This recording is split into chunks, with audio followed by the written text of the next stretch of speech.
Selamat siang, salam sejahtera untuk kita semuanya. Marilah kita panjatkan puji syukur kepada Tuhan Yang Maha Esa atas berkat dan rahmat-Nya, sehingga kita dapat berkumpul dengan keadaan sehat tanpa kekurangan suatu apapun. Kami dari kelompok 6 yang terdiri dari saya sendiri, Maulia Teboro Hombing sebagai moderator, Nurul Jana sebagai presentator yang pertama, dan Nur Cahaya sebagai presentator yang kedua. Pada hari ini kami akan mempresentasikan makalah kami yang berjudul Struktur Fisik Desa. Nah, untuk itu marilah kita simak penjelasan dari presentator pertama dan presentator yang kedua. Untuk itu saya persilahkan. Baiklah, terima kasih kepada moderator yang telah memberikan kesempatan kepada saya untuk menjelaskan tentang struktur fisik desa. Nah, sebelum membahas tentang struktur fisik desa, ada beberapa hal yang perlu kita ketahui, yaitu pengertian desa. Secara etimologi, kata desa berasal dari bahasa Sanskerta desi yang berarti tanah air, tanah asal, atau tanah kelahiran. Oleh karena itu, kata desa sering dipahami sebagai tempat atau daerah sebagai tanah asalnya, tempat penduduk berkumpul dan hidup bersama, menggunakan lingkungan setempat untuk mempertahankan, melangsungkan, mengembangkan kehidupan mereka. Oleh karena itu, ciri utama yang terlekat pada desa adalah fungsinya sebagai tempat tinggal, tanah asal atau menetap dari suatu kelompok masyarakat yang relatif kecil. Dengan kata lain, suatu desa ditandai oleh keterikatan warganya terhadap suatu wilayah tertentu. Keterikatan ini selain untuk tempat tinggal juga untuk menyangga kehidupan mereka. Selanjutnya, pengertian struktur fisik desa. Pengertian struktur fisik desa atau teritorial diartikan sebagai kesatuan wilayah yang didiami oleh suatu masyarakat dalam waktu yang cukup lama, memiliki batas-batas yang jelas, baik secara geografis, administratif, maupun budaya. Sementara menurut pakar lain menggunakan istilah daerah yang diartikan tanah-tanah yang produktif dan tidak beserta penggunaannya, termasuk juga unsur lokasi, luas, batas yang merupakan lingkungan geografi setempat. Menurut Citambar, 1972 menggunakan istilah struktur fisik desa yang mencakup, yaitu 1. Pola pemukiman atau sebaran rumah penduduk. 2. Sumber daya alam dan buatan manusia. Sumber daya alam terdiri dari lahan, sawah, tegal, kebun, dan lain-lain. Air, iklim, hutan atau tumbuhan, mineral atau tambang. Sumber daya buatan manusia yaitu fasilitas transportasi dan komunikasi, fasilitas kesehatan dan kesejahteraan, fasilitas pengairan, fasilitas industri dan pasar, fasilitas finansial atau keuangan, fasilitas agama, fasilitas publik, dan fasilitas rekreasi. Yang ketiga yaitu sebaran dan komposisi penduduk. Struktur fisik desa secara lebih khusus berkaitan dengan lingkungan geografis dengan segala ciri-cirinya, yaitu iklim, curah hujan, keadaan atau jenis tanah, ketinggian, kelembapan udara, dan topografi. Selanjutnya, pola pemukiman pedesaan. Pola pemukiman pedesaan ini merupakan salah satu aspek yang dapat menggambarkan dengan jelas keterkaitan antara struktur fisik desa dengan pola kehidupan internal masyarakatnya. Pola pemukiman menurut Smith dan Zob 1970, pola pemukiman berkaitan dengan hubungan-hubungan keruangan atau spatial antara pemukiman petani satu dengan yang lain dengan lahan pertanian mereka. Secara umum ada dua pola pemukiman, yaitu 1. Pemukiman yang penduduknya berdekatan satu sama lain dengan lahan pertanian, berada di luar dan terpisah dari lokasi pemukiman. Kedua, pemukiman yang penduduknya terpencar dan terpisah satu sama lain, dan masing-masing berada di dalam atau di tengah lahan pertanian. Secara lebih rinci, Paul Halandis membedakan 4 pola pemukiman. Yang pertama, the farm village type, FVT. 2. The nebulous farm type, NFT. 3. The arranged isolate farm type, AIFT atau the line village, the pure isolate farm type, PIFT atau the single farm state, SF.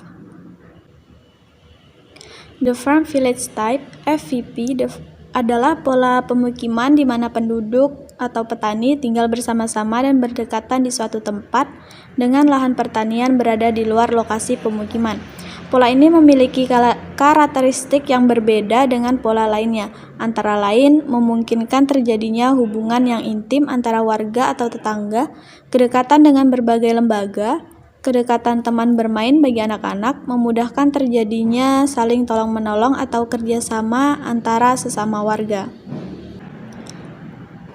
Selanjutnya, the nebulous farm type adalah pola pemukiman di mana penduduk di samping yang tinggal bersama-sama di suatu tempat, terdapat penduduk yang tinggal tersebar di luar pemukiman itu. Seperti pola FVP, lahan pertanian juga berada di luar tempat pemukiman, kecuali bagi penduduk yang tinggal di luar pemukiman itu.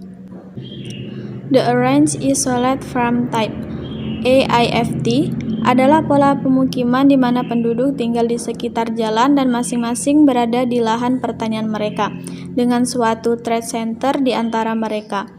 Pola pemukiman ini umumnya terdapat di sepanjang tepi sungai. AIFT merupakan pola pemukiman yang ideal baik dilihat dari segi ekonomis dan kehidupan sosial. The pure isolate farm type PIFT adalah pola pemukiman yang penduduknya tinggal di dalam lahan pertanian mereka masing-masing, terpisah dan berjauhan satu sama lain dengan suatu trade center. Selanjutnya, faktor yang mempengaruhi pola pemukiman. Yang pertama, relief. Pemukiman muka bumi terdiri dari berbagai relief seperti pegunungan, dataran rendah, perbukitan, dan daerah pantai. Kondisi ini menyebabkan penduduk membuat pemukiman yang sesuai dengan lingkungan tempat ia berada. Relief suatu tempat mempengaruhi keinginan penduduk untuk bermukim. Selanjutnya, kesuburan tanah. Tingkat kesuburan tanah di setiap tempat berbeda-beda. Di daerah pedesaan, lahan yang subur merupakan sumber penghidupan bagi penduduk. Oleh karena itu, mereka mendirikan tempat tinggal berkumpul dan memusat dekat dengan sumber penghidupannya. Contoh, rumah dekat dengan persawahan. Kemudian keadaan iklim. Faktor iklim seperti curah hujan, intensitas radiasi matahari, dan suhu di tempat berbeda-beda. Kondisi ini akan berpengaruh terhadap tingkat kesuburan tanah dan kondisi alam daerah tersebut. Kondisi ini akan berpengaruh pada pola pemukiman penduduk di daerah itu. Pada daerah dingin seperti pegunungan, dataran tinggi, serta di kutub utara, orang akan cenderung mendirikan tempat tinggal saling berdekatan dan mengelompok. Sedangkan di daerah panas, pemukiman penduduk cenderung lebih terbuka dan agak terpencar. Selanjutnya, keadaan ekonomi. Keadaan ekonomi seperti pusat-pusat perbelanjaan, perindustrian, pertambangan, pertanian, perkebunan, dan perikanan akan berpengaruh pada pola pemukiman yang mereka pilih, terutama tempat tinggal yang dekat dengan fasilitas yang menunjang kehidupannya, karena hal itu memudahkan mereka dalam memenuhi kebutuhan hidupnya. Yang terakhir, kultur penduduk. Budaya penduduk yang dipegang teguh oleh suatu kelompok masyarakat akan berpengaruh pada pola pemukiman kelompok tersebut. Di beberapa daerah tentu seperti suku Baduy di Banten, suku Toraja di Sulawesi Selatan, suku Dayak di Kalimantan, cenderung memiliki pola pemukiman mengelompok dan terisolir dari pemukiman lainnya. Selanjutnya, sebaran dan komposisi penduduk. Persebaran penduduk dibagi menjadi dua, yaitu persebaran penduduk secara geografis dan persebaran penduduk secara administratif. Persebaran penduduk secara geografis merupakan karakteristik penduduk menurut batas-batas alam seperti pantai, sungai, danau, dan lainnya. Persebaran penduduk secara administratif merupakan karakteristik penduduk menurut batas-batas wilayah administratif yang ditetapkan oleh suatu negara. Misalnya jumlah penduduk di desa A atau kecamatan D. Komposisi penduduk desa dapat dibagi menurut umur atau piramida penduduk. Piramida penduduk adalah dua buah diagram batang, pada satu sisi menunjukkan jumlah penduduk laki-laki dan pada sisi lainnya menunjukkan jumlah penduduk perempuan. Dalam kelompok interval usia penduduk 5 tahunan. Penduduk laki-laki biasanya digambarkan di sebelah kiri dan penduduk wanita di sebelah kanan. Grafik dapat menunjukkan jumlah penduduk dan persentase jumlah penduduk terhadap jumlah penduduk total. Selanjutnya yaitu berdasarkan jenis kelamin, yaitu laki-laki atau perempuan. Kemudian menurut suku atau etnis. Budaya penduduk yang dipegang teguh oleh suatu kelompok masyarakat akan berpengaruh pada pola pemukiman kelompok tertentu. Di beberapa daerah tertentu seperti suku Baduy di Banten, suku Toraja di Sulawesi Selatan, dan suku Dayak di Kalimantan, cenderung memiliki pola pemukiman mengelompok dan terisolir dari pemukiman yang lain. Assalamualaikum warahmatullahi wabarakatuh. Perkenalkan, nama saya Nur Cahaya. Di sini saya akan melanjutkan presentasi tentang struktur fisik desa. Studi kasus. Tahapan perkembangan kawasan. Pertumbuhan dan perkembangan hunian di kawasan penelitian mengikuti pola aliran sungai. Pada kawasan penelitian belum terdapat jaringan jalan raya, sehingga semakin menguatkan fungsi aksesibilitas sungai. Sungai sebagai akses transportasi dan sumber air untuk keperluan hidup menjadi titik awal pertumbuhan kawasan. Area perkebunan dan pertanian yang terdapat di daratan memberi pengaruh terhadap pengelompokan pemukiman ke arah pinggiran sungai, sehingga pola tata guna lahan secara tidak langsung terbentuk dengan sendirinya. Kawasan pemukiman terletak di pinggiran sungai, sedangkan pertanian dan perkebunan menjauhi sungai. Struktur pola pemukiman. Pola pemukiman di lokasi penelitian ini membentuk pola linier. Sumbu liniernya berupa sungai dengan pemukimannya berada di tepian sungai mengikuti pola sungai. Pola linier yang terbentuk membentuk tatanan dan pemukiman yang sederhana dan teratur. Perkembangan pemukiman juga mengikuti panjangnya aliran sungai tanpa adanya ekspansi ke arah daratan yang lebih jauh. Sungai bagi masyarakat setempat mempunyai peran vital sebagai jalur transportasi menuju daerah lain, sehingga mereka akan mendekatkan hunian dengan sungai. Orientasi. Peran sungai yang vital bagi kehidupan masyarakat di lokasi penelitian berpengaruh terhadap orientasi bangunan. Setiap bangunan yang berada di tepi sungai akan meletakkan entrans bangunan menghadap sungai. Orientasi bangunan terhadap sungai diperkuat dengan adanya jembatan atau gertak ke arah sungai tempat bersandar sampan mereka. Gertak juga difungsikan sebagai akses sirkulasi bangunan ke arah sungai atau antar sirkulasi antar rumah. Kepadatan bangunan dan kualitas bangunan. Kepadatan bangunan di lokasi penelitian sangat rendah dengan jarak antar bangunan cukup jauh. Pengelompokan hunian hanya terdapat pada pinggiran sungai, sedangkan yang mengarah pada daratan tidak terdapat hunian. Konstruksi bangunan menggunakan konstruksi kayu dengan bentuk bangunan berupa panggung. Topografi. Topografi di lokasi penelitian terdiri dari daratan dan perairan atau sungai.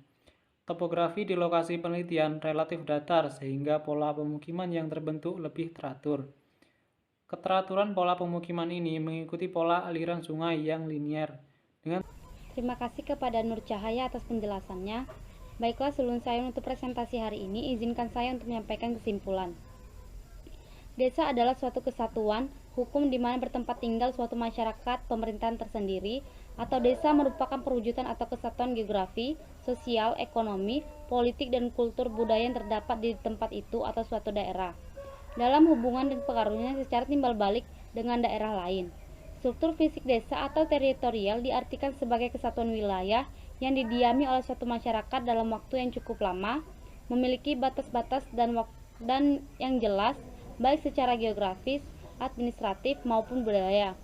Sementara menurut pakar lain, menggunakan istilah daerah diartikan tanah-tanah yang produktif dan tidak beserta penggunaannya, termasuk juga unsur lokasi, luas, dan batas yang merupakan lingkungan geografi setempat.